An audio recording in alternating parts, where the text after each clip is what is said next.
Well, good evening, everyone. My name is Tracy Thomas, and I am pleased to be moderating today's session as the chair of the Kansas Beef Council. We're very pleased to see so many of you taking advantage of this virtual event online with us this evening. 12 years ago, the first Consumer Transforum was held at the Kansas Livestock Association Convention, which is where we would all like to be. However, we are more than happy to welcome you all virtual tonight. The forum that you're about to hear is designed to give consumer insights and highlight checkoff activities. From nutrition outreach and developing relationships with influential culinary professionals to reaching millions of young millennial families through targeted digital advertising, the Kansas Beef Checkoff Program is designed to increase domestic and international demand for beef through promotion, research, new product development, and a variety of other strategic marketing tools. If you would please take a moment and enjoy this video that we're about to share with you to learn more about some of your checkoffs building demand activities. Scott? 10 essential nutrients for around 150 calories with less than 10 grams of total fat. The Kansas Beef Council focuses on increasing beef demand through research, education, and promotion. For example, we hosted health influencers from across the country to learn about beef nutrition research. Visit a working ranch and sit down with members of the beef industry to learn the truth about how beef is raised. Exit surveys showed participants had a higher perception of beef as a result of this checkoff funded program. We also share nutrition information online and in the news because beef is nutritious and delicious. We've developed relationships with culinary influencers across Kansas and Kansas City and created a new series called Recipes from the Heartland to inspire consumers to reach for beef to bring back memories of home. The series has reached nearly 1 million consumers, and recipe videos produced by the Kansas Beef Council have reached tens of millions of consumers. What would you say, Jill, is our biggest challenge? In our marriage? Yeah, start there. Alarm clocks.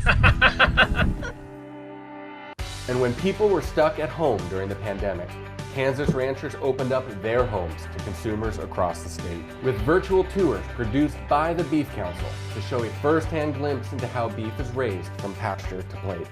My name is Shay. I've been ranching for 4 years. I'm pretty much a pro right now. And sometimes the smallest of ranchers can be the best of teachers. And the future of our industry showed consumers what it's like to grow up on a ranch. And how Kansas beef producers care for their cattle and their land. That beef and families go hand in hand. Beef is raised by families just like mine. I know these cattle, they're here, they're healthy, and they're comfortable because somebody on this staff has individually checked them every single day and sometimes twice a day, 365 days a year. Because the story of beef starts with you and your operation. So we've been hitting the road to tell consumers about the great work you're doing, feeding your neighbors, your state, and your world. For more information, visit kansasbeef.org, which has generated over 1 million page views to consumers.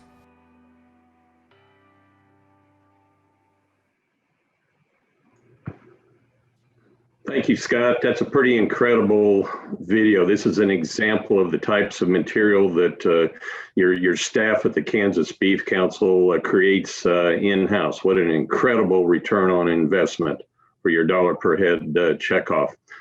Tonight, we would also like to acknowledge and say a big thank you to a participating sponsor of this virtual forum, the Kansas Soybean Commission. With a large percent of soybeans consumed by livestock, we want to thank you, Soybean Commission, for your support. I'd like to cover with you a few housekeeping items. You can see them on your screen now for tonight's session. To let you all know, all attendees have been muted by the host during this presentation because that does create the best sound opportunity for all. Any questions that you might have for the presenter at the conclusion of his presentation, please type that into the chat box feature that's located at the bottom of your screen. And I will moderate as many questions as time allows for at the end of our presentation. Tonight, we're very excited for a great session that we do have in store for you. Now, more than ever, consumers want to know how their food is raised and if it's raised sustainably. Our presenter will share his expertise in agricultural air quality, livestock housing, and husbandry practices that continue to make animal agriculture more sustainable and more resilient than ever before for today's consumers. I'd like to introduce Dr. Frank Mitloehner, who is also known as the Greenhouse Guru per his Twitter handle, which is at GHGGuru. Dr. Mitloehner is professor and air quality specialist in cooperative extension in the Department of Animal Science at the University of California, Davis. As such, he shares his knowledge and research both domestically and abroad with students, scientists, farmers and ranchers, policymakers, and the public at large.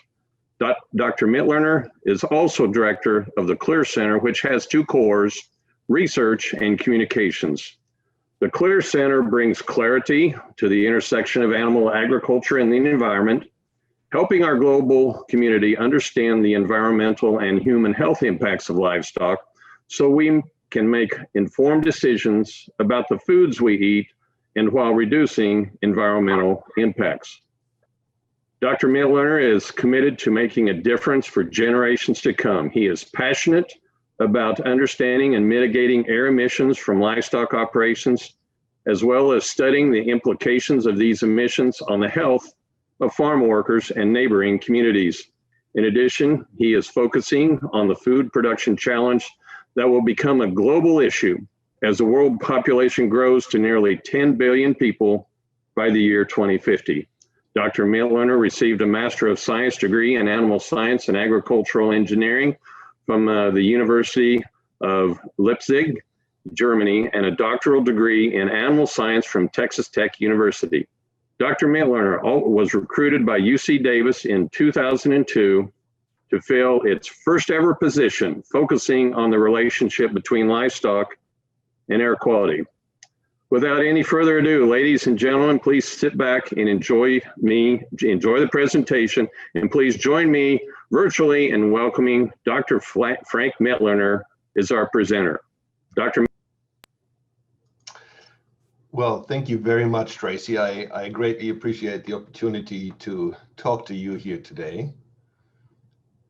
Let me see. Can you see my presentation? Can you see my slides? Okay, very good. So, yes, we sure can. Very good. Thank you, Tracy, and good evening, everybody. Great pleasure to be with you here tonight. I also really enjoyed the video you just showed. That was really excellent. I wish that we could show that to everybody because people really need to get to see what it looks like to raise cattle. And so anyhow, I will talk to you about several topics tonight. My main focus will really be on greenhouse gases. And I know that's not a topic that people will get too excited about, but you know what? I think that we have some exciting news to share. Some of it will be somewhat technical, but I will do my best to break it down in ways that is understandable. So I will talk about greenhouse gas, particularly about methane. I'll also talk about the challenge of feeding this growing global population of humans on our planet. And last not least, I will address a question that I often get, which is, can we eat our way out of climate change? Okay.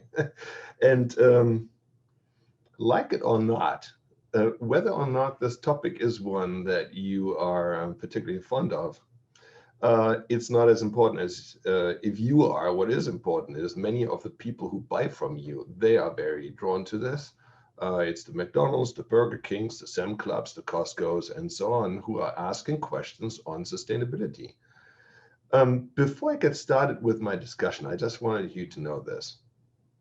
The term sustainability is one that people in animal agriculture sometimes see critical. They think that this is a bunch of liberals who came up with that term and it's shoved down your throat. But you know, I want to reframe that a little for you. If somebody were to say that if somebody were to ask you if you were interested in stewardship of your ranch or your farm, your feedlot, if you were a good steward of your animals, if you were a good steward of the land that you have control over, if you are a proud steward of the product that you produce, a steward over the people who work with you, and a steward of your financial welfare, then of course you would say yes to all of that, because that is the legacy you're working on, to be the best steward of your operation. Now replace that word stewardship with sustainability, a term that people out there are accustomed to. They're using it day in, day out. That's really what it is. Sustainability is nothing other than stewardship, but for some reason it rubs people the wrong way. So I want to encourage you that not just should you not shy away from the term, you should own it. I think you should own it. You should make it yours, and you should say, yes, of course, I am interested in the sustainability of my farm, my ranch, my feedlot. Of course I am. This is my livelihood. This is my legacy, one that was handed on to me by my parents and grandparents' generation. And I'm proud of what I do. And I want to produce the best food I can. And I want to do this with animals that I can be proud of, on land that I will hand over to my kids one day. And of course, nobody has a greater interest in the safety of the food that I produce. Just tell your story. Seriously, tell your story. And don't be shy of that term, sustainability. That's just a little soapbox talk here before I even get started. Now, I will talk about methane now. And as I already told you, some of that will be somewhat technical, but there's help. If there is need to repeat some of that information, my center, the CLEAR Center, I established that center last year, by the way, which is, and it has been really successful since. We produced a video recently, we put it on YouTube. So if you Google YouTube and then rethinking methane, then you will get to a 5-minute video that pretty much repeats everything I'm about to say about methane. Now, why am I making a big deal of methane? I'm making a big deal of methane because it is a big deal. It is the Achilles heel of animal agriculture from an environmental perspective. And it is the #1 compound that drives the carbon footprint of food, particularly of meat, and particularly of ruminant meat, because it is cattle and sheep and goats, ruminants, that belch out methane. That's referred to as enteric emissions. But manure of these animals also gives off methane. The question really is it true what those special friends of yours, and I'm being facetious now, those that don't like you, what they say, namely that consumption of meat and dairy and eggs and so forth, but particularly red meats and so on, and dairy products, are the worst thing that people can do for the environment, particularly for the climate. Is that true? Or is it not true? So I will give you a little rundown as to what I know, and I think that this is really important for you to pay attention to. So rethinking methane is a 5-minute summary of what I'm about to say. It's easy for you to watch, easy for you to share. Before I talk about methane in particular, I want to really quickly have a little 101 on what greenhouse gases do. So on this slide here, you see the sun in orange, radiating down solar beams to the surface of the Earth. Normally, these solar beams and the related heat that comes with it would be reflected back into space if there weren't a layer of greenhouse gases, which effectively form a, let's call it a blanket, okay? Imagine a cool summer evening, you sit outside and you put a blanket over your body. Why does that blanket keep you warm? It keeps you warm because it keeps your body heat close to your body and prevents it from radiating off your body into the cooler night sky. That's what a blanket does in the evening, okay? What these greenhouse gases do is they form a blanket of greenhouse gases, retaining the heat from the sun in our atmosphere. So, and this is really important, without these greenhouse gases, we couldn't really live on this planet because it would be way too cold. So these greenhouse gases are important to keep us relatively warm. But the problem is that this blanket is getting too thick because we are producing too many of these greenhouse gases. And when I say greenhouse gases, I mean gases such as carbon dioxide, CO2, or methane, or nitrous oxide. And there are some others. So greenhouse gases pretty much trap some of the solar heat in our atmosphere. And the problem is now too much of that is trapped, and that leads to a warming of our planet. And that's where the concern comes into play. Most climate scientists will tell you that the main culprit of human activity around a global warming scenario is the use of fossil fuel, which is oil, coal, and gas that we burn. And when we do so, we put CO2 into the atmosphere. But those critics of animal agriculture say, no, no, no, it's the methane that's coming from livestock that we need to reduce. And that's what you read day in, day out, no matter what you read in the media, that cows are killers to the climate. So if you look at the US emission inventory for greenhouse gases, you will find that there are three sectors, namely transportation, that's cars, trucks, trains, planes, ships, power production, and industry. And here within industry, it's mainly the cement industry. And these three sectors of society emit a total of approximately 80% of greenhouse gases, 80, a little bit over that. 80% of greenhouse gases stem from these sectors that heavily use fossil fuels. The EPA says that all of agriculture combined, that's animal and plant agriculture combined, emits 9% of all greenhouse gases, even though they depict agriculture with a cow here. This is not animal agriculture, this is all of agriculture, emitting 9%.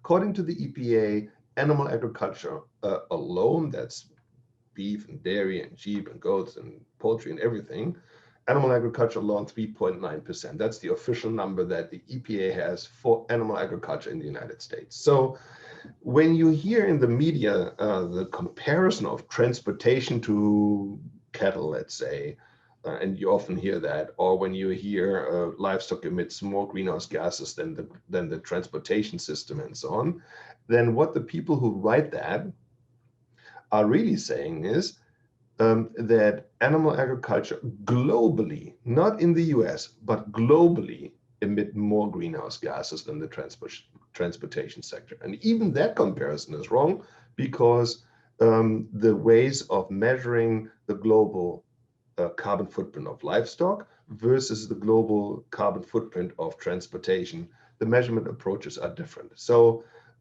using that comparison of livestock to transportation is always wrong, but it's particularly troublesome when people use global numbers for US comparisons, okay? People selling plant-based burgers also like to do that. They use global numbers for livestock, and these global numbers are much larger than they are here in the United States, to keep people from eating real beef in our country. So this is a very typical method that distractors use in order to keep people from eating animal source foods. So remember, in the United States, the EPA says that of all greenhouse gases, approximately 4% stem from animal agriculture. Approximately 80%, 80, stem from fossil fuel use. So now comes the discussion around methane. When you compare different greenhouse gases, such as CO2, methane, nitrous oxide, to one another, then what people traditionally have done is using a conversion factor called GWP 100. And you will hear me use that repeatedly. It stands for global warming potential. This unit is about 30 years old. And what it does is, it says that one molecule of methane is 28 times worse than a molecule of CO2. One molecule of nitrous oxide is 265 times worse than one molecule of CO2. So it pretty much compares the so-called global warming potential of these gases to one another and converts everything into what's called CO2e, CO2 equivalents, okay? So it assumes that methane is a potent greenhouse gas, which it is, 28 times more potent in trapping heat from the sun than CO2. So if you need an analogy for that, it's like the difference between drinking beer versus drinking wine versus drinking vodka. All three are alcoholic beverages, but they give you a booze at a different rate, as everybody knows. So, but in addition to this global warming potential, you will see in a minute that there are very important nuances that are not captured by just using this unit. Namely, CO2 and nitrous oxide are only produced, but methane is both produced and destroyed at almost equal rates. So CO2 and nitrous oxide are produced, and once they're in the air, they stay there for pretty much forever. Whereas methane is produced by, let's say, a cow, but also destroyed in a relatively short time thereafter by natural processes. The next slide will show you the global methane budget. And as a budget normally does, this budget also has two sides, okay? Two sides, namely on the left side, emissions, and that includes fossil fuel production and use, agriculture and waste, biomass burning, wetlands, and so on. All of these sources of emissions amount to a total number of approximately 560, that is almost 560 teragrams of methane. And here's where most people who report on this topic end their report, when indeed methane is not just produced, emitted by different sources, but as you can see on the right side, there are significant sinks of methane, and they amount to 550 teragrams. So 560 teragrams are produced and 550 teragrams are destroyed. So the net globally is not 560, the net is 10. Still a number that's too high, and we like to see it going down, but it's certainly not even close to the 560 number. So what is it that destroys methane? You see this large arrow pointing down on the right side here. Underneath it says sink from chemical reactions in the atmosphere. What does that mean? That means that when methane, imagine my fist being a methane molecule, once it's in the atmosphere, sooner or later meets another molecule, and that's called a radical, a hydroxyl radical to be precise. And this radical steals a hydrogen away from the methane and destroys the methane, and that happens within 10 years. That's called oxidation, okay? That's the name of the process that destroys methane, and it happens within 10 years. This is really important for you to know. Methane is not just produced like CO2 and nitrous oxide, but methane is also destroyed almost at the same rate that is produced. Obviously, a very important nuance in the discussion of importance of greenhouse gases. And that's captured by the lifespan of these gases. You see here CO2 and nitrous oxide are long-lived climate pollutants. CO2, once it's in the atmosphere, stays in the atmosphere for 1,000 years. Nitrous oxide for over 100 years. So in other words, every time that you have ever burned fossil fuel by driving a car, let's say, that CO2 is still in the atmosphere. In other words, every time since you were 16 or so, driving a car, all that CO2 that you burned, all the gas that you burned and that produced CO2 is still out there in the air. All the CO2 your parents burned is still in the air. And all the CO2 that your grandparents burned is still in the air. In other words, once we put that stuff in the air, it stays there forever, for 1,000 years. But if you are the owner of a ranch or of a feedlot or something, then only the first 10 years of the existence of your farm, your feedlot or so, you put new additional carbon into the air. Only when you started it for the first 10 years did you put new additional carbon into the atmosphere. After the first 10 years, the amount of methane produced by your livestock versus the amount of methane destroyed were in balance. And you will see in a minute how that looks like. It sounds too good to be true, I know, but believe me, it is true. And the public is about to learn about that. And so I think it's very prudent for you to pay particularly attention to the next couple of slides. This one here shows how methane is produced and where the carbon in the methane really comes from. And the journey here begins with the stuff that our livestock eats, with plants. What do plants need to grow? They need sunlight, They need water and they need CO2, carbon. And the source for that carbon is atmospheric CO2, okay, carbon dioxide. The plants take that CO2 on and they convert it into carbohydrates, such as cellulose, such as starch. By the way, cellulose is the world's most abundant biomass. The only animal that can really make good use of cellulose is or are ruminants. They eat that cellulose and they upcycle it into animal source foods, but that's just on the side. Let me go back here to the biogenic carbon cycle. So plants need atmospheric CO2 to build their carbohydrates, such as cellulose, such as starch. Sooner or later, let's say a bovine comes along, a cow eats some of those carbohydrates, and then a portion of that carbon contained in the carbohydrates is belched out and becomes methane. Some more becomes methane from the animal's manure. That methane, however, is not new carbon added to the atmosphere, but it's recycled carbon because this very same carbon molecule here originated from atmospheric CO2. It's not new carbon, it's recycled carbon. That methane now stays in the air for 10 years and is then converted back into CO2 because radicals in the air steal the hydrogen of that CH4, that methane, and convert it back into CO2. So now you might wonder, well, how is that a good thing? Because didn't you just say methane has a lifespan of 10 and CO2 a lifespan of 1,000 years? Yeah, that's true. But the question is not whether this conversion here is a good or bad thing.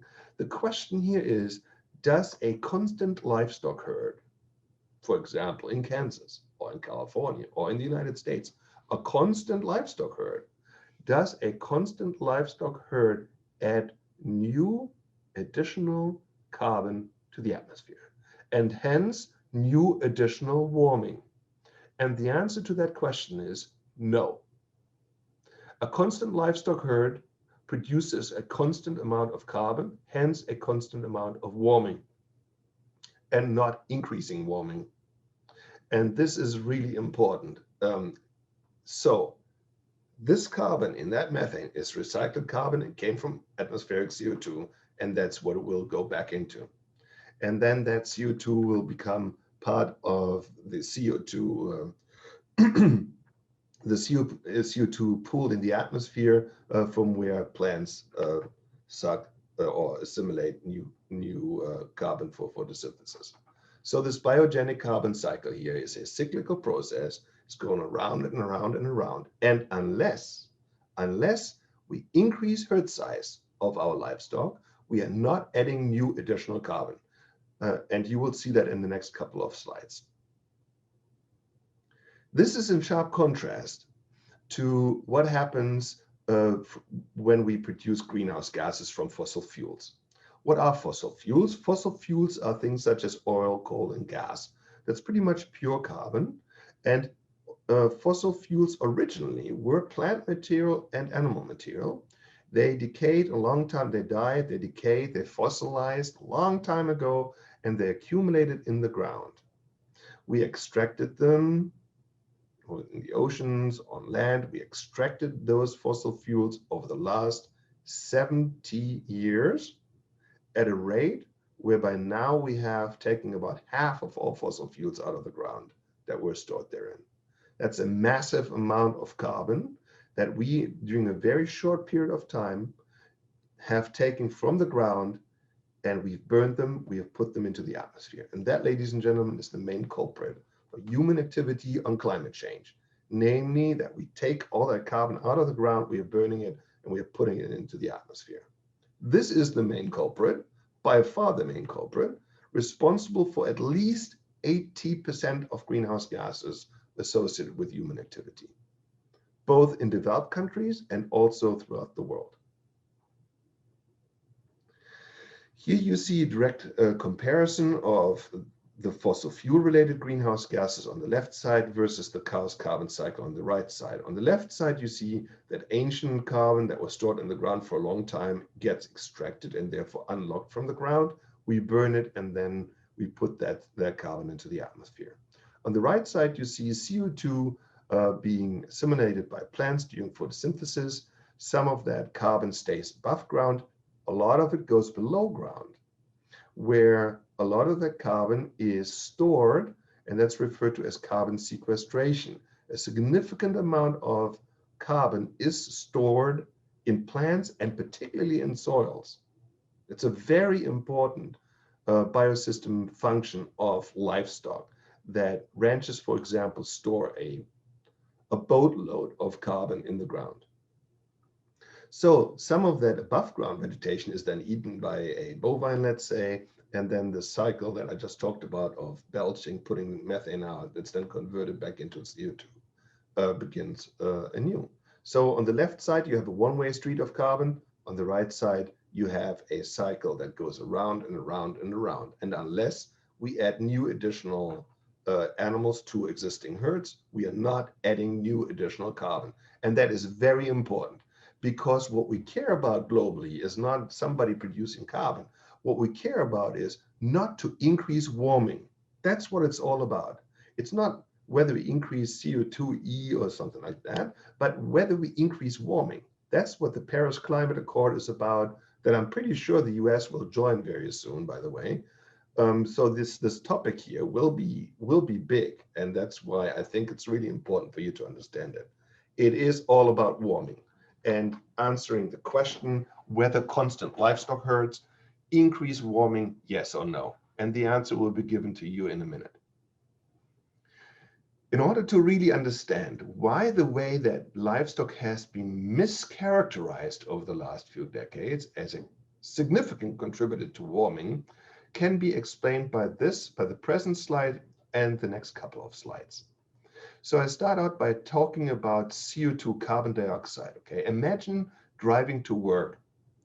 I don't know what you do, but let's just say you live at home and you have to drive to work 20 miles every day, okay? So on Monday, day one, you drive to work. You burn gas, you put CO2 into the atmosphere. The next day, you drive to work again, and you put new CO2 into the atmosphere. That's now in addition to what you put in the day before. On Wednesday, you drive again, and you put new CO2 into the atmosphere, and now you have added new additional CO2 to the existing stock from Tuesday and from Monday, and so on. You get the gist of it. CO2 is a so-called stock gas, because every time you burn fossil fuel, you put new additional carbon to the existing stock. Okay, stock gas, remember that, stock gas. Methane in the current inventories is treated as if it were a stock gas too that accumulates in the atmosphere. But methane is not a stock gas. Methane is a flow gas. That means methane does not accumulate in the atmosphere. Methane is produced and methane is destroyed. And overall, that occurs at equal rates. That is what makes methane a flow gas, okay? It's destroyed at the same rate it's emitted. So if you were to have a ranch that started 50 years ago, then only the first 10 years you put new additional methane into the atmosphere. After the first 10 years, as I said before already, the amount of methane produced and the amount of methane destroyed every year evened each other out.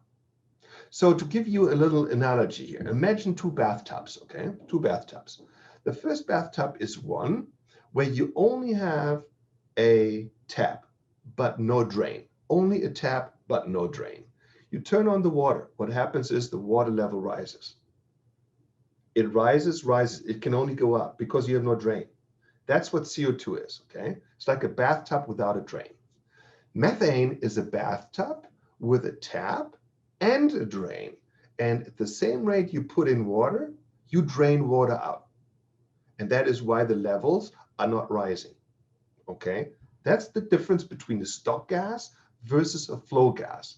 And why am I telling you that? I'm not trying to make you a chemist, but I want you to understand why these two are really different and why we should not treat methane as if it were accumulating in the atmosphere, because it's not. It's a flow gas. It's really, really important. By the way, my slides always have references on them so that people can look up where I get this information from.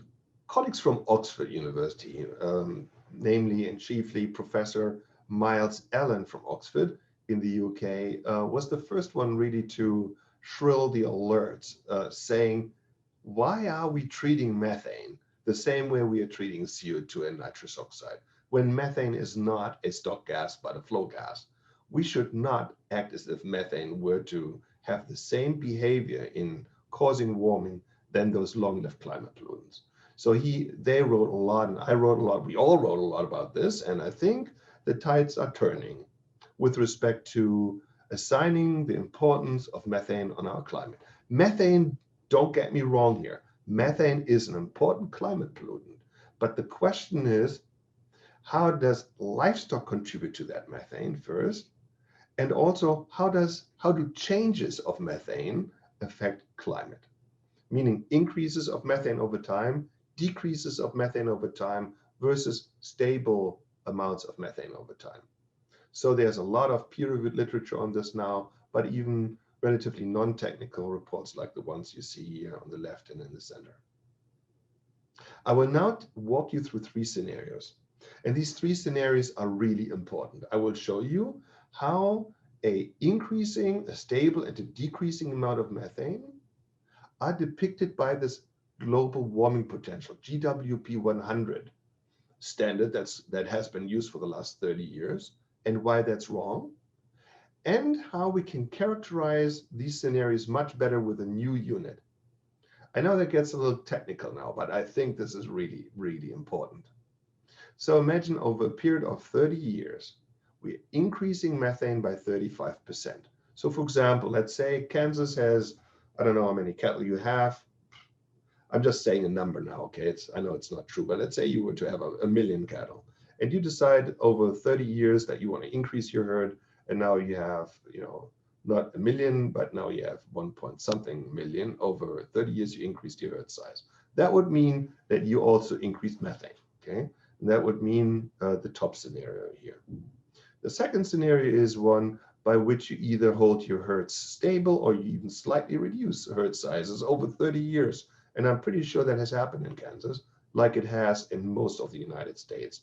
Our cattle herds have shrunk from 140 million in 1970 to now about 94 million. So we have shrunk cattle herds in the United States for sure. So the second scenario is one by which methane stays pretty stable. And the third methane scenario I want to share with you is one by which we decrease methane by 35% over 30 years.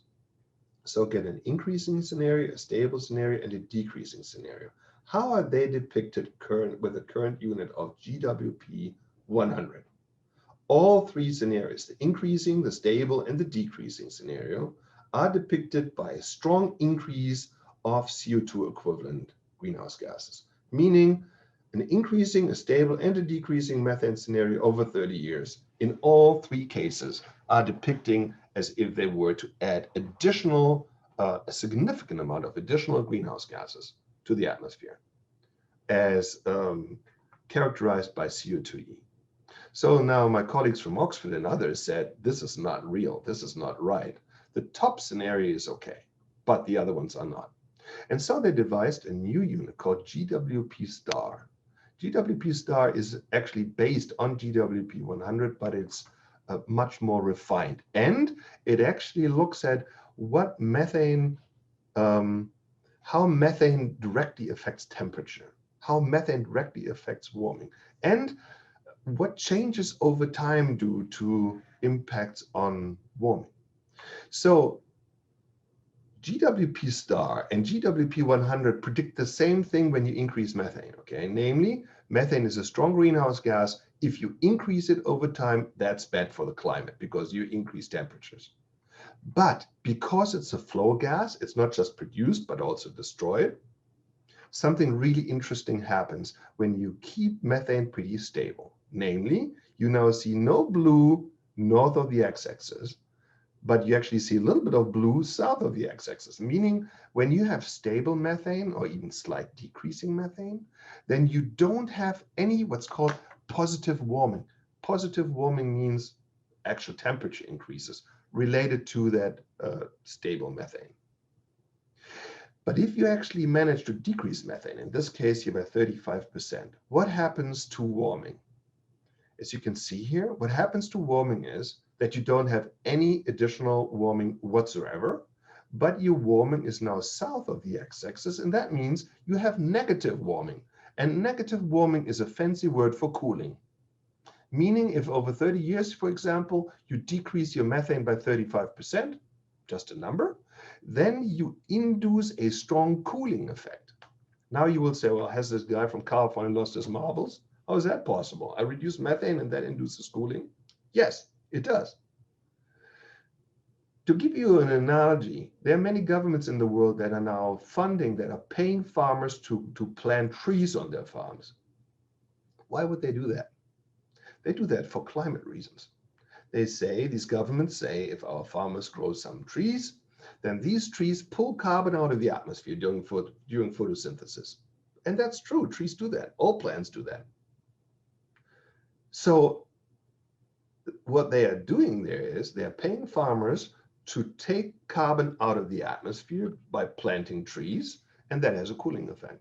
But guess what? The same is happening when we reduce methane. We are pulling carbon out of the atmosphere, because while this sink function of hydroxyl oxidation remains stable, we are now backfilling less on the source side. So this is again like our bathtub analogy. Now we drain the same amount of water, but we put fewer in through the tap. Okay, that's why the levels are now going down.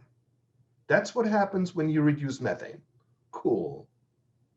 One more slide that's kind of technical, and then I kind of ease up on you, but this is an important one as well. There will be three scenarios: a rising, a stable, and a decreasing scenario of both CO2 and methane. What happens when you increase CO2 in the atmosphere and when you increase methane in the atmosphere? When you increase CO2 in the atmosphere, then you have a strong increase, a logarithmic increase of the warming related with that increase in CO2. If you have a linear increase of methane, however, you have a similar increase, a linear increase of the warming associated with that methane. If you, however, have constant emissions of CO2 and constant emissions of methane, then even the constant emissions of CO2 lead to increased warming. Why? Because CO2 is cumulative. It adds up over time. But if you look at methane, if you have stable methane, not increasing but stable methane, for example, because you have a cattle herd of 100 cows and you've always had 100 cows, then that means you have stable warming, no increased warming, okay? And that's what it's all about. That's what the Paris Climate Accord and everything is about. How can we keep ourselves from increased warming? A constant cattle herd will not cause increased warming. You will have stable warming from a stable methane source. Now comes the falling emission scenario. What happens when you decrease CO2 and when you decrease methane? What happens to temperatures, to climate? When you decrease CO2 all the way to zero, that's net zero, okay? Then the temperatures still rise all the way up until the point that you reach net zero. That's what it takes to reach a point by which temperatures keep from rising associated with CO2. You have to reach net zero. No more use of fossil fuels would lead to a situation where the resulting CO2 does no longer go up. The CO2 warming no longer goes up. But look what happens to warming when you decrease methane. When you decrease methane, you have an instantaneous decrease of the related temperature. Meaning decreased methane will decrease warming. Or in other words, decreasing methane will induce cooling. And that's the power you have. You have the power to pull carbon out of the atmosphere by reducing methane.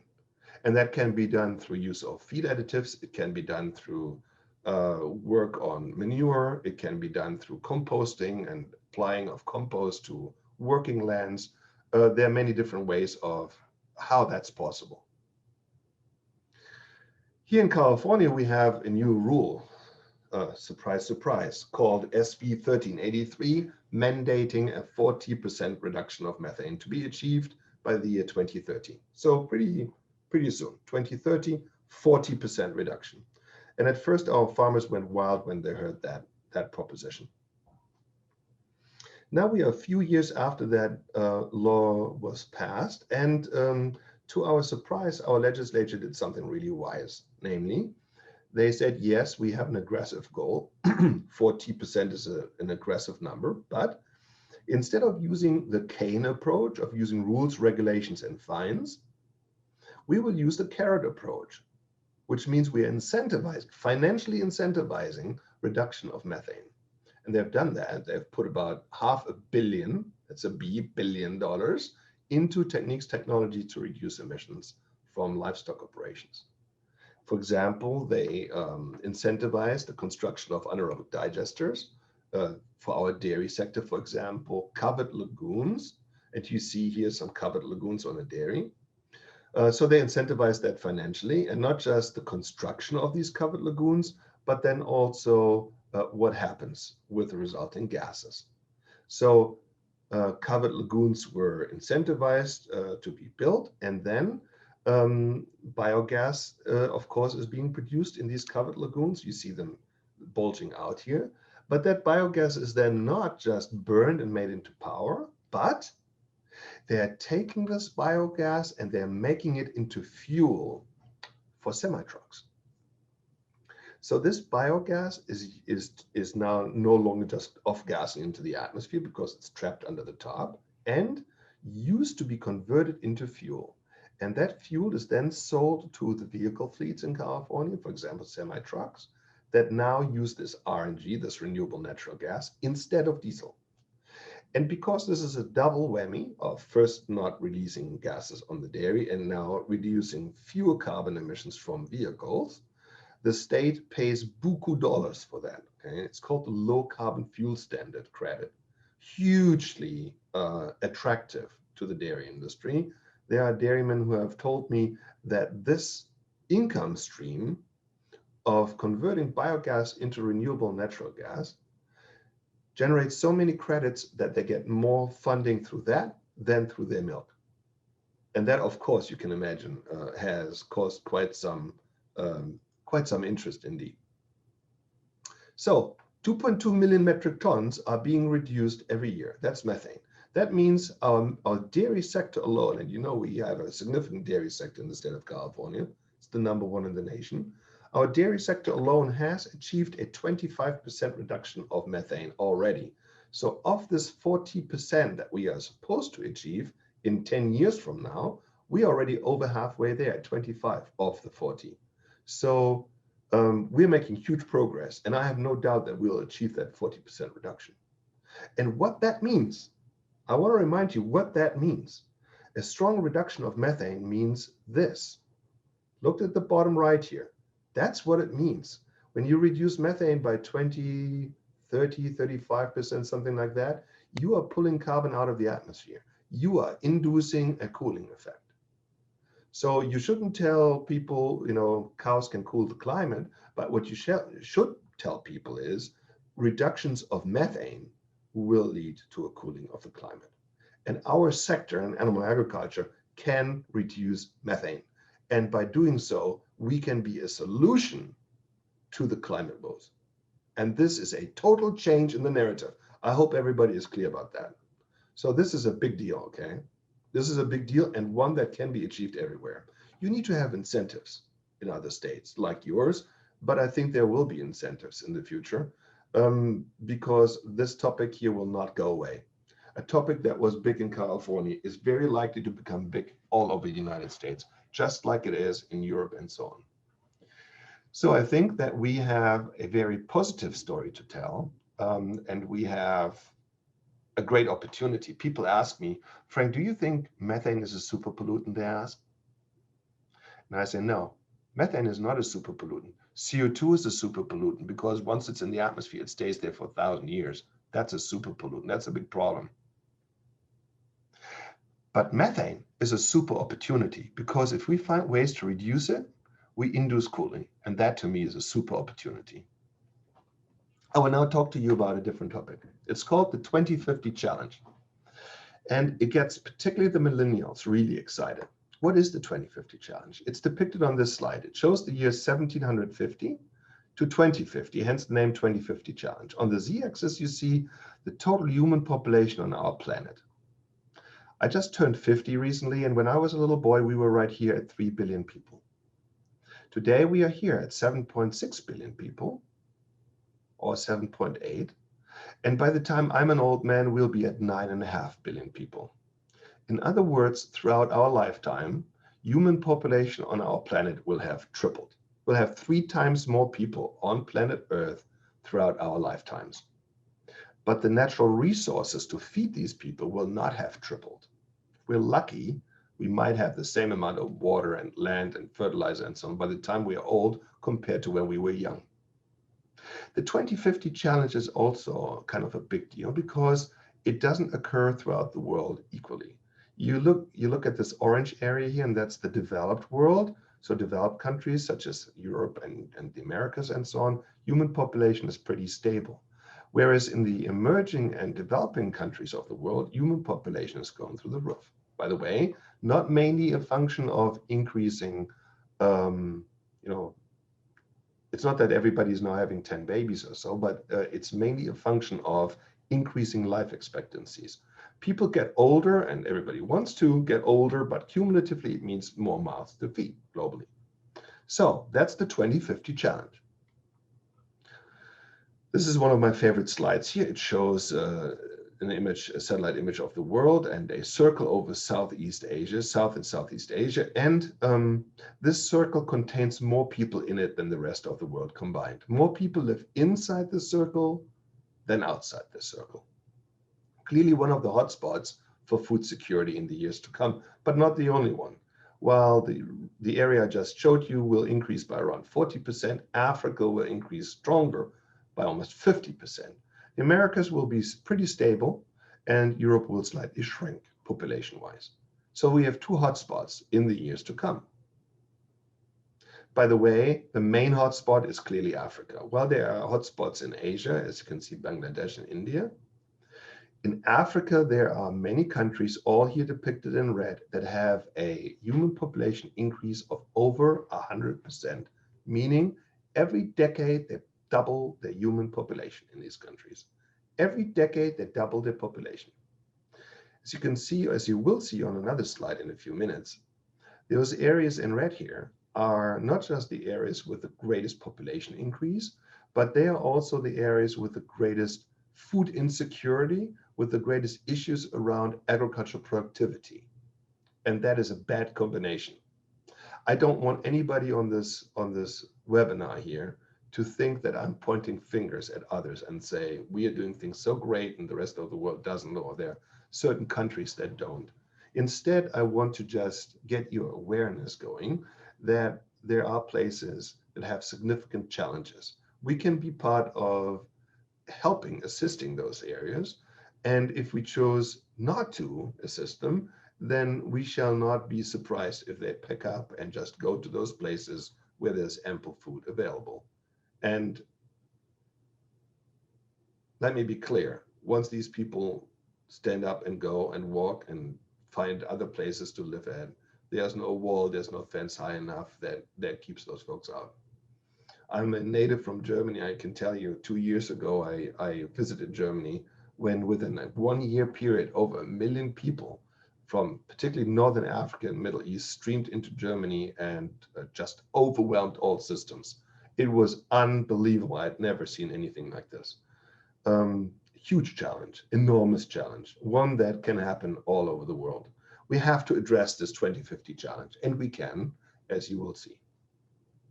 While we have this tripling of human population in the world, we have this challenge here, which is we have a limited amount of arable land, that can be used to grow crops.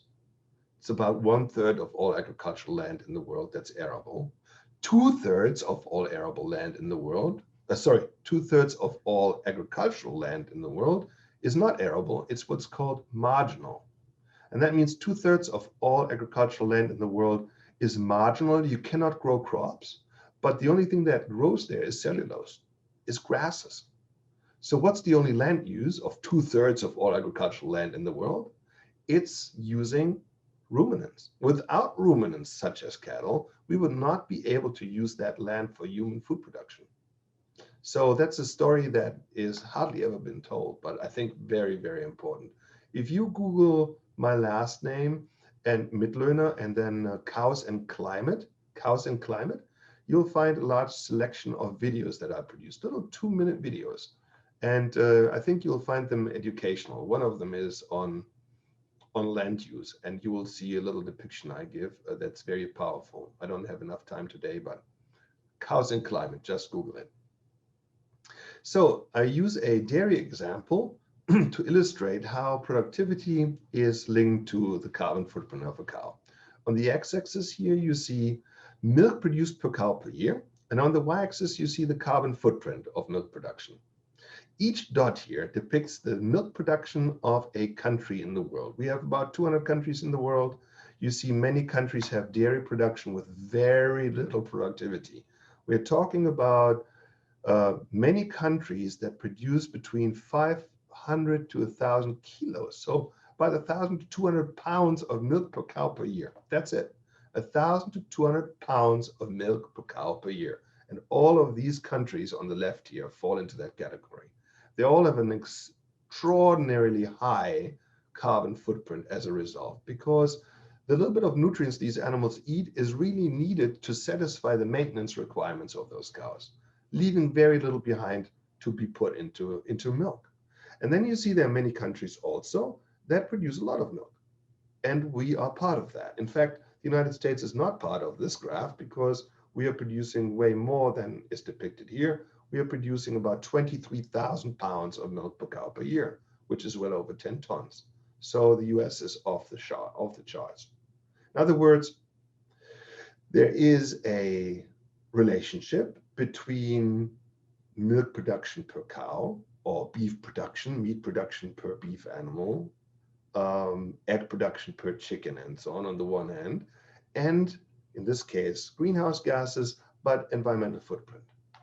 Agricultural productivity and emission intensity, the amount of emissions that come off an animal, are inversely related.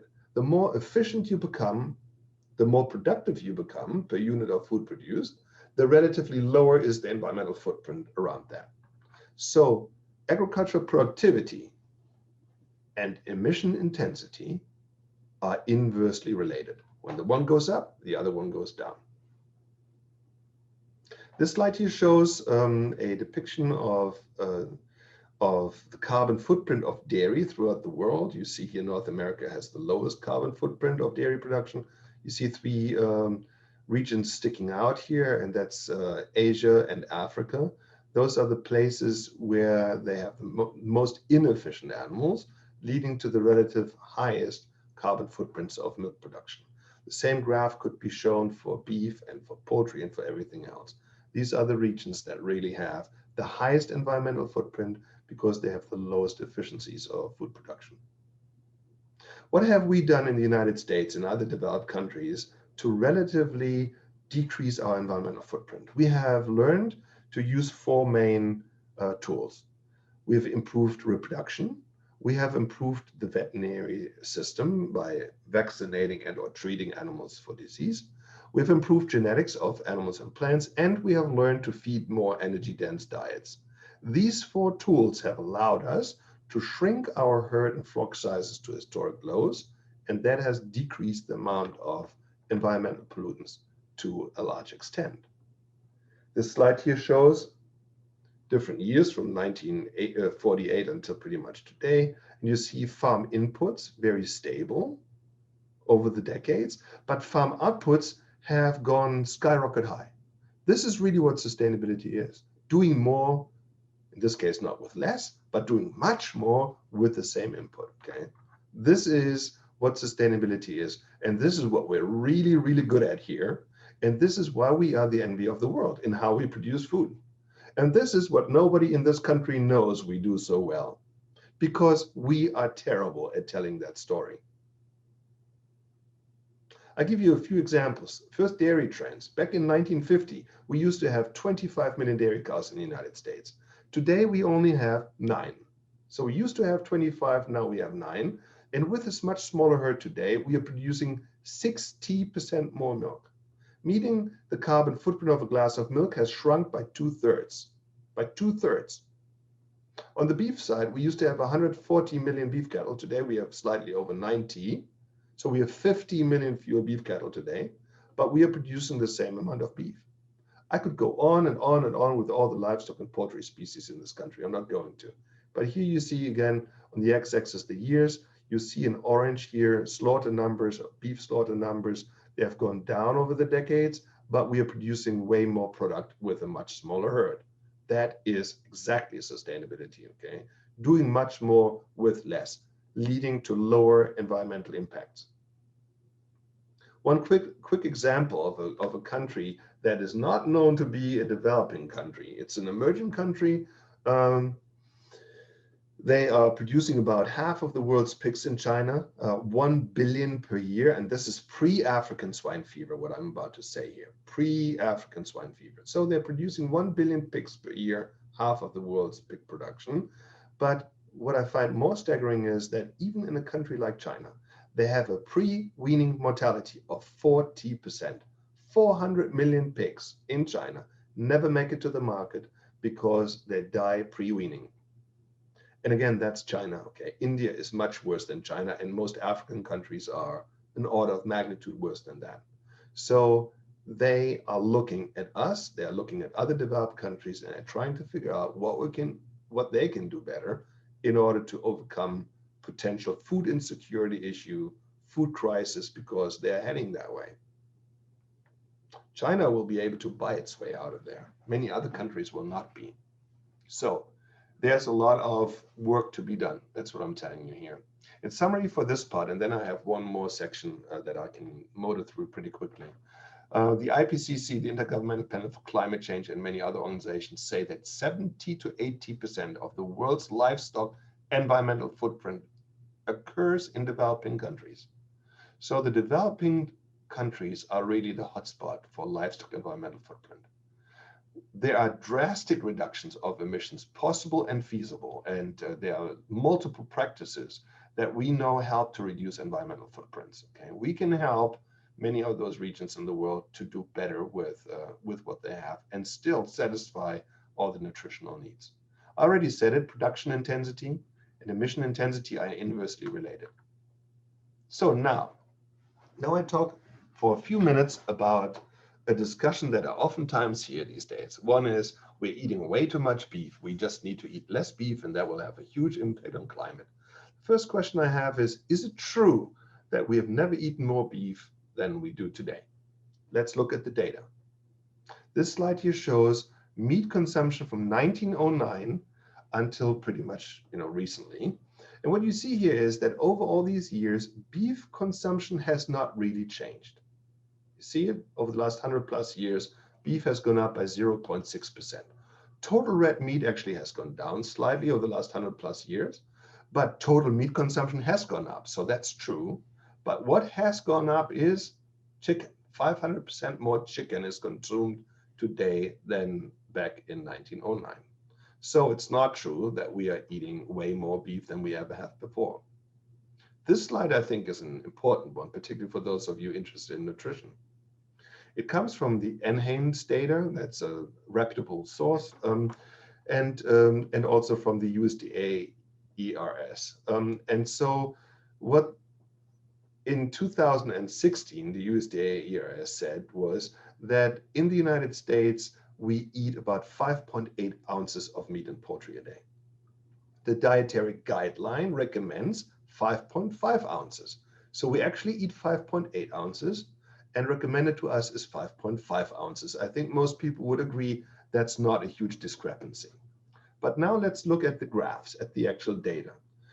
So first, on the left side, you see males. On the right side, you see females. And what you see here on the x-axis is the age groups. So from little babies, 1 to 3 years, all the way to seniors, 71 and older.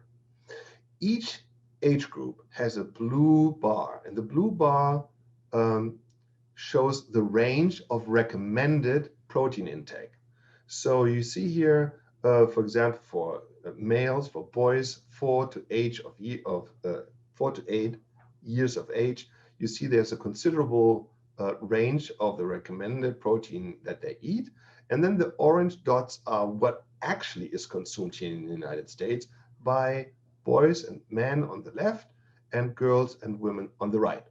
You see here that for all age groups, for the male, except for 3 age groups, and for all female age groups, the actual consumption of protein is not exceeding the range that's recommended to us. In fact, there are even some female groups that are under consuming proteins, namely particularly the teenage girls.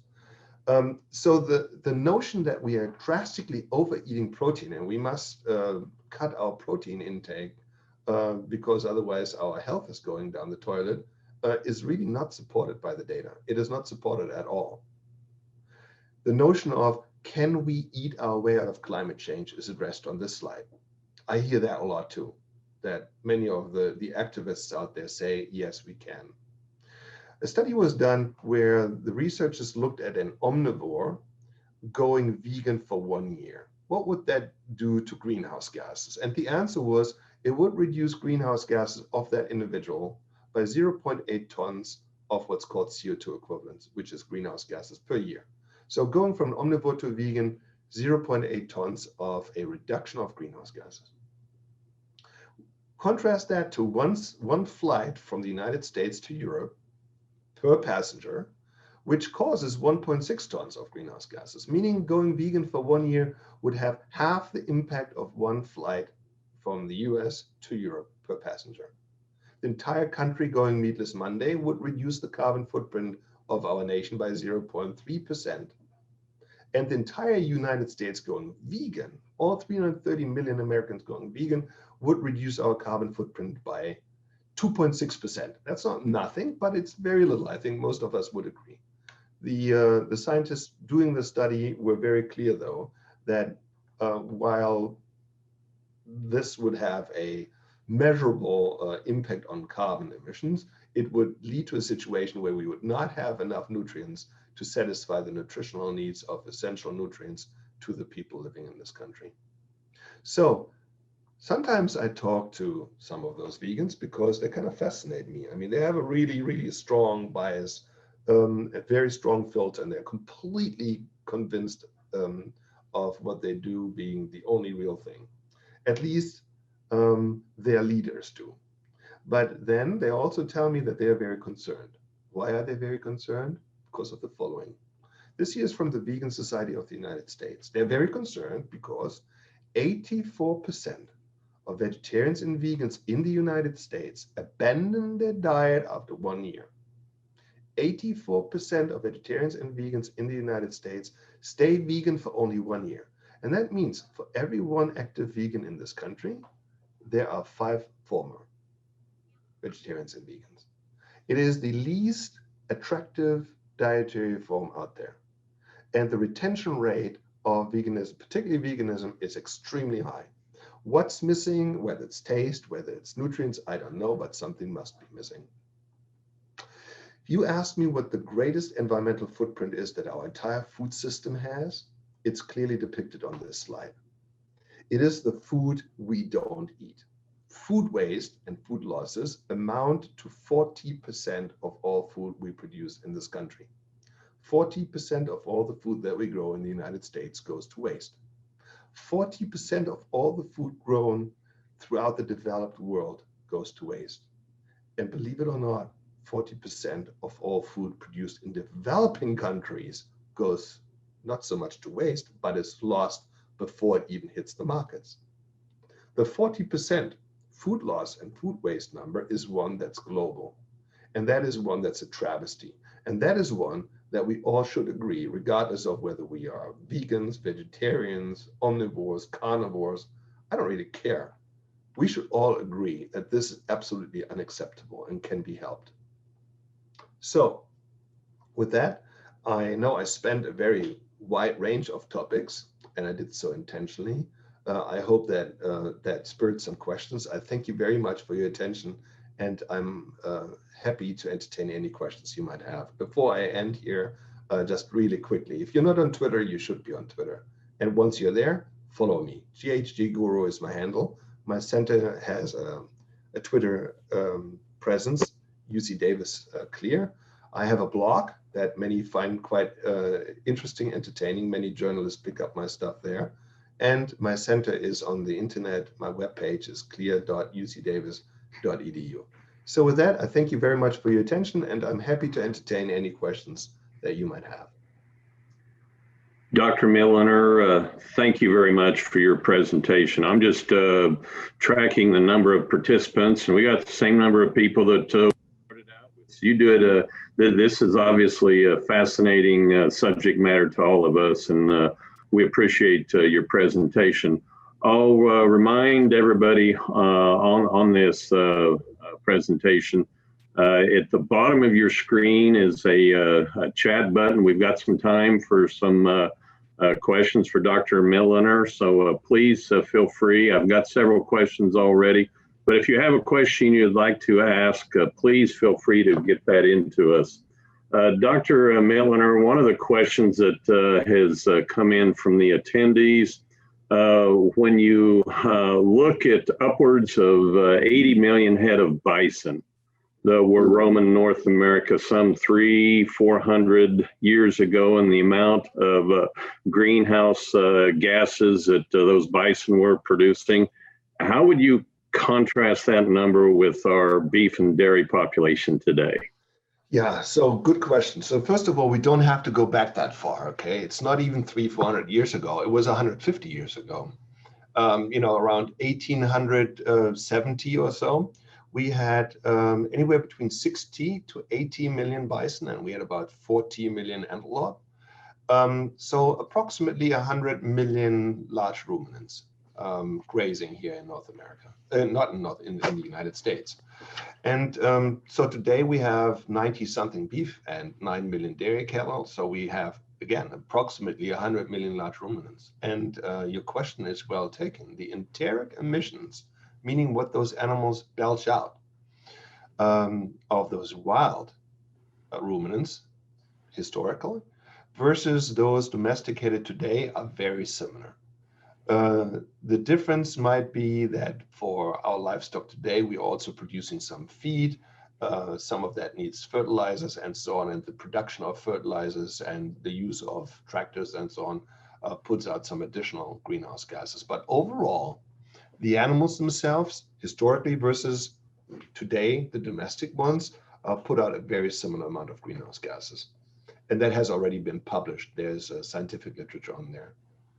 Okay, thank you. Another question that came in, and you referenced the dairy population, and in your state of California, when you look at the number of dairies that have migrated back to the east or have left the state of California, obviously California, last time I saw, was the #1 dairy producing state in the nation.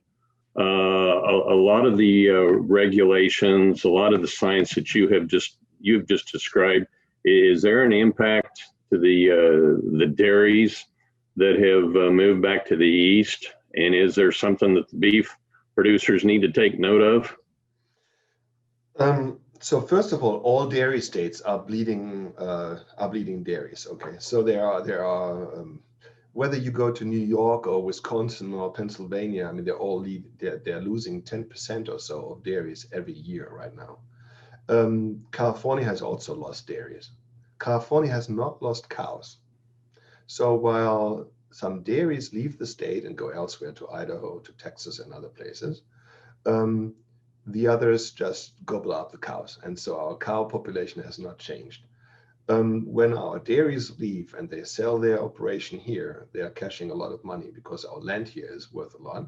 And then they go someplace else and build something that's 3, 4, 5 times larger. So for example, some of those dairies in Texas now have 10,000 cows. So that's happening. And yes, you do need to pay attention. Is that a result of our regulation? I don't think it's necessarily a result of our regulation, but it's just the business atmosphere is just better in other states. It's just that there's a lot of red tape here, and that's just the way it is.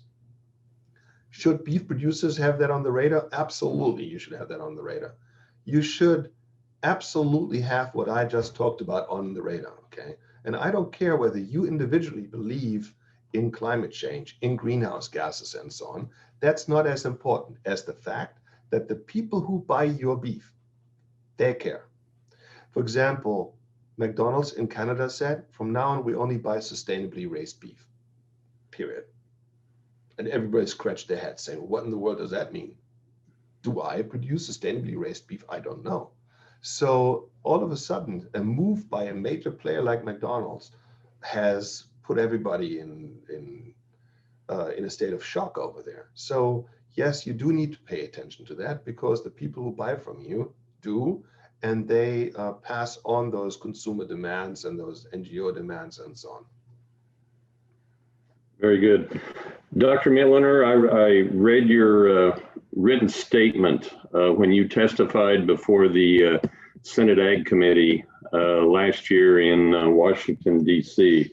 You gave a presentation, or your remarks were animal agriculture and climate, separating fact and fiction. And in your statement, this is something that we've all seen. You referenced the 2006 United Nations Food and Agricultural Organization, their livestock long shadow presentation, their document, where it states that livestock were contributing a staggering 18% to the world's GHG emissions, and through time, you got them to own up to and recant that mistake. How did you do that?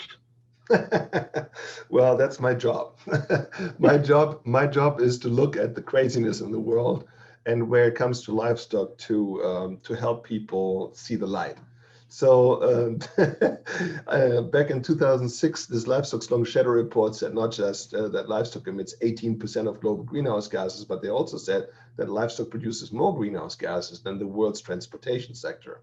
And that comparison was totally flawed, because they use different methodologies to measure the impact of livestock versus measuring the impact of transportation.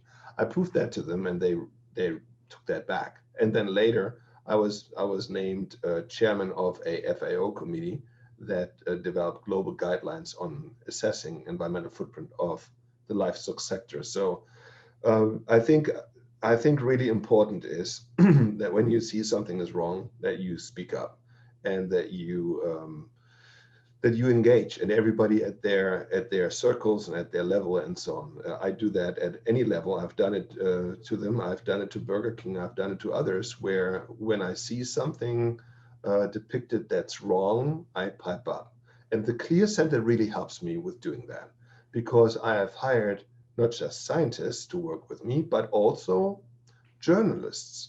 So on the communication side of the Clear Center, I now have people working for me who are trained journalists. And so when I need to deal with the media, then I do that with people who are trained media experts. So the list goes on and on. I mean, there are things every other month now that are pretty major deals, and I'm always blown away. What I see, what I read, and how relatively easy I can get them to recant and then take it back. Okay, thank you. Dr. Mittlener, how do we get influencers to accept your position on methane? We see activists out there who have positioned livestock producers as the problem when it comes to greenhouse gases. So what I presented to you today, the first part, the Rethinking Methane portion, is what I presented to the United Nations Food and Agriculture Organization, the FAO. I did this about 3-4 months ago, and they were so impressed with that they decided to develop a global task force on this topic of GWP star. The task force is forming right now. 130 scientists have been nominated. They will now pick the top 10, and then they will develop a global guideline on how to use, what method to use to quantify methane. And if what I just presented to you will be accepted, then the whole narrative around livestock will change drastically. I think the story around methane, around the carbon footprint of beef and dairy and so on, is about to change in a major way. And those people observing me, for example, on Twitter, where I have about 3 million impressions now a month. I mean, imagine that. I would have never thought that's possible. The people who watch me, who are my special friends, those people who don't like me, those people are changing their attack mode right now. So up until now, they always use greenhouse gases and the carbon impact of livestock being so bad to something else. They're changing the target as we speak. They're moving into a new field now. And so what I'm telling you is I'm not just focusing all my efforts on greenhouse gases and on methane, but on sustainability, on all areas of sustainability. And we have to keep the other areas in mind as well, animal welfare and food safety and worker issues, and the list goes on. So right now, our special friends are moving targets. They're still working on greenhouse gases for a while, and then they will move into areas such as biodiversity, land use change. They're trying to link us to the deforestation in the Amazon, for example, even though we have nothing to do with that. We're importing 0.5% of beef from Brazil. So none of that deforestation business has anything to do with the beef we eat here. We are producing 18% of the world's beef. 18, that's 18% of the world's beef, with 6% of the world's beef cattle. We are the absolute sustainability champions in the world. There is no question about that. Very good, thank you. You referenced our challenge by the year 2050 with the increased global population and certainly the pressure that that's going to put on producing that number of people. We're going to have to utilize innovation and technology. If we keep the cow herd the same size, how can we feed the larger population and keep methane stable? How can we do that? Well, we can do that by using a combination of factors. So we have to continue working on efficiencies. We have done a really amazing job in this country, but we have to do that also in other countries. So there are many countries where methane is increasing because people are making more money, they have more disposable income. And the first thing they do when they have more disposable income, when they have more family income, is they buy some animal source foods, so some eggs or maybe some milk, maybe some meat for their kids, for their family. And that's of course a good thing from a nutrition perspective. But in these countries, in order to satisfy that increasing demand, they are growing livestock herds drastically. And that's the problem because, for example, while we have 9 million dairy cows in this country here, India has 300 million dairy animals. So that's cows and buffalo, 300. They could produce the same amount of dairy as they do today with 300 million, with 50 million. No problem, no problem.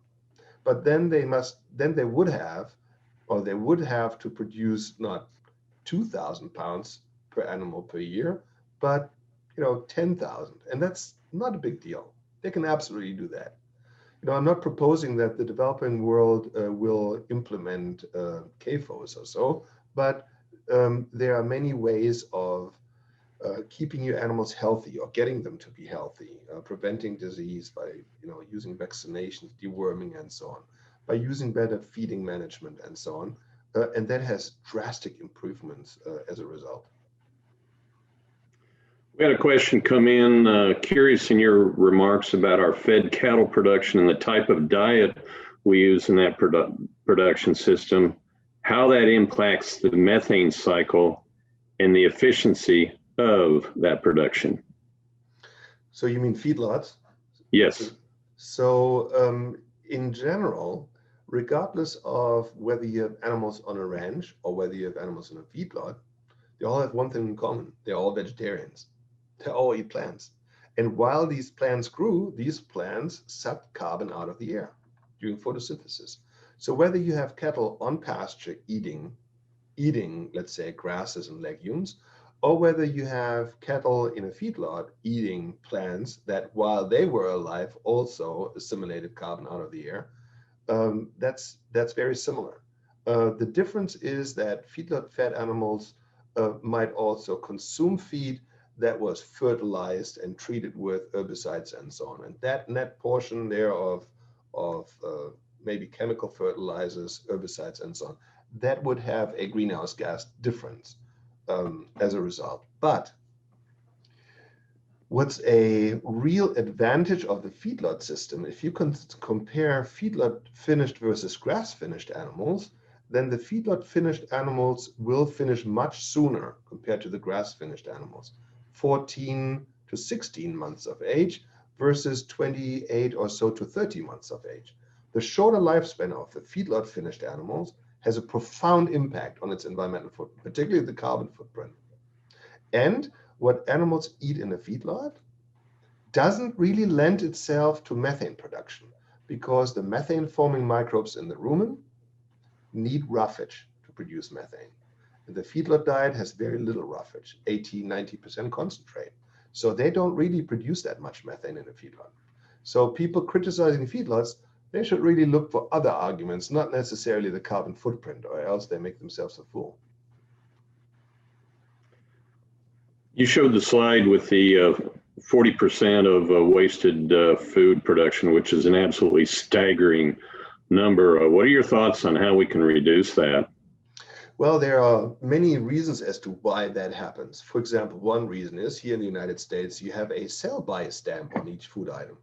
And people think that this stamp on the food means that's the time by which the food is no longer good and should be thrown away. But it's not. It just means by that date, it should have been sold to the consumer. So we are throwing a ton of food away because we think it's no longer good, even though it's perfectly fine.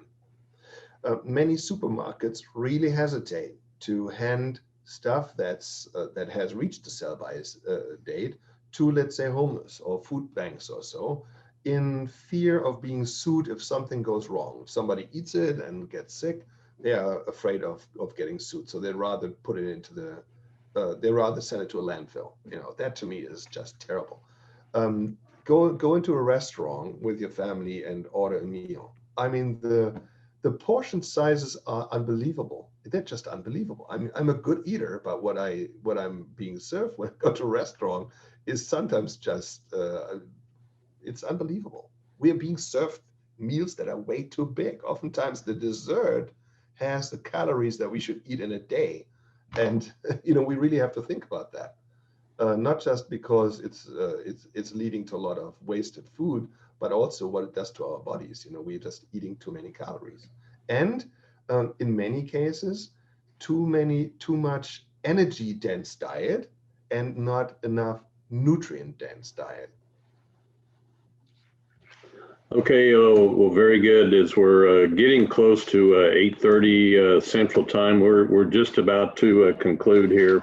Dr. Mittlener, I think one of your first comments when we first started was a challenge to us to tell our story. And I think you've done a very, very good job of doing just that. And I would certainly encourage all of you on the call today. Please do Google Dr. Mittlener and cows and climate. I think there's probably a ton of information out there. He mentioned those 2 and 3 minute video clips.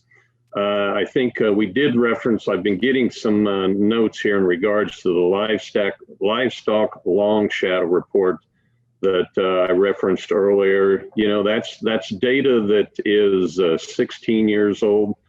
But we hear and see and read that darn thing all the time. Mm-hmm. If we were to Google Dr. Mittlener, is there anything in particular that we could reference when we read that will help put that fire out? Yeah, let me just Google something really quickly here, and then I put it into the chat. So the main author of Livestock's Long Shadow was Henning Steinfeld, and he cows versus cars, and he wrote an article relatively recently in which he clarified that that they made a mistake and how this comparison should be done. Now I will not find it here, chop chop, but I can send you the link, and then you can send it to those listeners and share it. I mean, we have in writing that the FAO made a mistake and that they took that back, and you should absolutely have that at your fingertips and send it around. So they did write an article about this and told the world why they made a mistake. Okay, very good. Dr. Mittlener, before we close tonight, any last words of wisdom or questions that you did not get that perhaps we should have asked? Yeah, people ask me that a lot as to what can we as producers do? How can we communicate? I meet with people. I go to many conferences every year. I'm at 50 to 100 conferences a year, and so I speak to many people. And many folks come to me after my talk and want to connect, want to network, and so on. And one of those names rang a bell. Said, "Well, I remember that name. So how do I know you?" And he said, "Well, you might know me from Twitter." And I said, "Yeah, I know you from Twitter. This guy had 40,000 followers. That's a huge number for any individual who is not a journalist or so." And so I said, "So you are a dairyman?" He said, "Yes." And I said, "So how do you get such a followership?" And he said, "Well, there's one word, and that's authenticity. I'm being authentic about being a farmer. I share what I do day in, day out, and people love it. People love it." He said he has about 5 or so million impressions a month. Okay, that means 5 million interactions with his Twitter site a month. You know, I have 3 million, which is a huge number too. Don't mean to be bragging here, but that is a huge number. But this guy said authenticity is what gets it. And he said, for example, last week he said, the herd manager told me that there was a cow with dystocia, had problems giving birth. And so I went to the barn. It was 8 o'clock in the evening. I tried to help that cow giving birth, and, you know, had to go in and had to turn the calf around and try to pull it out, and nothing worked. At the end, my father came to help, and we worked on this process there for hours, for 6 hours or so. Had to take a chain and pull the calf out. The calf was dead, and in the process, the mama cow also died. And he said, "You know what? That broke our heart. We worked on this for 6 or 7 hours, and at the end, both animals died." And I was frustrated, he said. But the next day, I decided, you know what? I'll write about that. And he wrote about that, and he put it on Twitter. And he had tens of thousands of people reading that, and thousands of people responding to him, saying and thanking him for the authenticity around that reporting first, and secondly, for caring so much about that, for these animals, okay? And then caring about telling the story. That guy single-handedly has had a huge impact, much more than most PR companies could, okay? Just by being authentic. You don't have to be a PR expert. You don't have to be media trained and all of that. You just have to be an authentic farmer, rancher, feedlot guy, and so on, and be part of it. Because there are many people, particularly the younger ones, the 20-year-olds, who have questions. They want to know, how is beef produced? How is dairy produced? And so on. And they trust you. They trust farmers. But they don't hear from farmers, because every time they ask a question, many farmers say no comment on, you know, I'm not media trained. I don't want to be bothered, and so on. That's a huge missed opportunity. You must use these opportunities. Don't think that there are people like this guy here whose job it is. It's not my job. It's not at all my job. My job is to publish and train students and so on. I have made it my job, but it's your legacy that's at stake. And so don't let these guys, don't allow them to take that away from you. You have so much to be proud of. But you have to be part of that discussion, you know, be it in your community or be it within your organizations, be it wherever you are, you know, just talk about it, be authentic, show that you care and say, I care. This is my legacy. These are my animals. I'm proud of my animals. I'm proud of my land. I want to pass my land over to my kids. I do the best I can to do that. And I care for the people who work with me. I care, of course, for the product I produce. This is my legacy, and I will do my best to protect it and to hold it up, to what it is. Very well stated. Thank you. And trust me, those are words that are going to be very, very well received to the men and women that are on this webinar. And on behalf of those people, the beef producers that make up the beef industry of the state of Kansas, thank you. We really appreciate you taking time out of your very busy schedule to join us tonight with your presentation. If we were all meeting in person, we'd all be clapping, and then we'd take care of you with your favorite beverage out in the hall after we were all over with. So you come visit us in Kansas anytime. So again, thanks a lot, Dr. Mitloehner, and to everybody who was on the webinar tonight. We really appreciate you taking your time to be a part of this seminar this evening. This is a great example of the type of education that the Kansas Beef Council brings to the men and women that make up the beef producers in the state of Kansas, and we're very proud to be working for all of you. With that, I'll again thank you all for joining us this evening, and I'll wish you all a good night and a safe rest of your week. We are adjourned.